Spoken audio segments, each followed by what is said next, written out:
Welcome, in front of me I have Samsung Galaxy A10s, and today I will show you a couple camera tricks.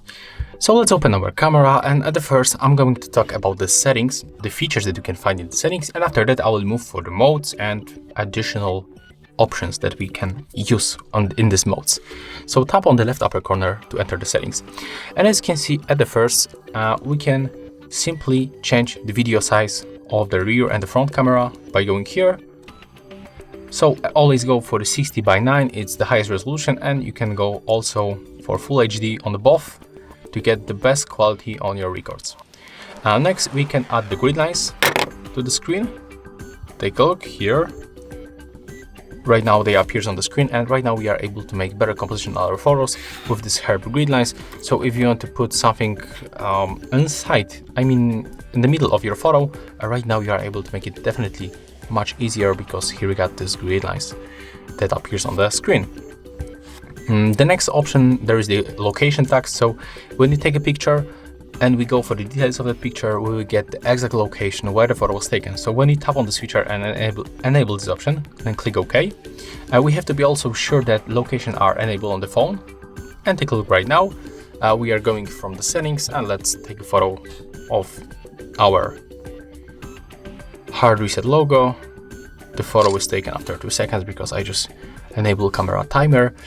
And when you go for that photo, take a look on the details. Here we get the exact location where the photo was taken. As you can see, it's a great feature if you take a lot of photos. Let's see what we have more in this settings. So as you can see, when you scroll down, we can also go for the shuffling methods, and as you can see here we got the press volume key too. We can take a picture, we can zoom or control the system volume. I can recommend you to switch to the zoom, because right now when you grab your phone and press the volume up or volume down button, you can smoothly zoom in or zoom out. Take a look how it works. There it is. So it's definitely much easier than pinching screen with 2 fingers like that, and it goes very smooth, as you can see. Okay, let's see more settings. Let's go back for the shuffling methods, and here we can also go for a show palm. So when we show palm to the camera, it will automatically take a picture. So let's see if it works. I remember that it was probably on the front camera, but let's see if it works on the rear camera.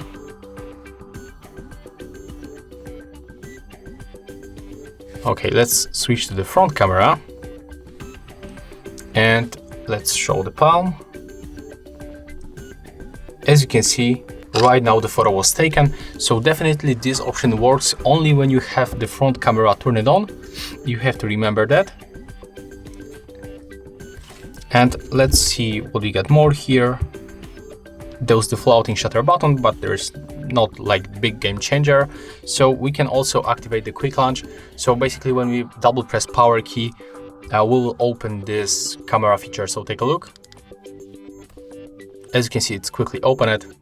That's a great option that you can use if you want to get quick access to your camera. And right now I'm going to talk about the modes, as I said before.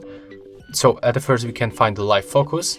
So we can basically set the blur effect in front, I mean outside of the object. So when I put the plant here, just like that, and change the blur effects, as you can see, it changed outside.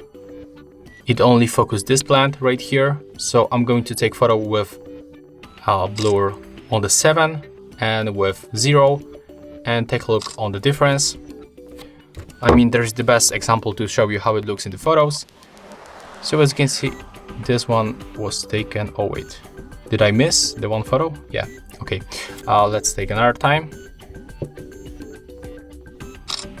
Okay, right now it's taken with 0. So there is with 0 and there is with 7. As you can see, the blur on this wipe, we cannot spot here any details on that wipe, but when you go for the 0, you can spot some details, as you can see. So if you want to blur the background on the photo, just use this option. In the photo mode, there's the standard mode. Maybe we can use the timer for like 10, 5 or I mean 2, 5 and 10 seconds. When you go for the 2 and then tap on the shutter, after 2 seconds the photo will be taken. The same on the video mode, nothing interesting here. When you go for the more modes, we can find the panorama mode and the pro mode. I think there's a very interesting and very useful feature when you know how to use it. And by the way, we made another video how to use the pro mode on Samsung Galaxy A10s, so you can check it. There is the great example how to use it. And basically that's all. So I hope that you find this video useful, and remember to leave a like, comment and subscribe to our channel.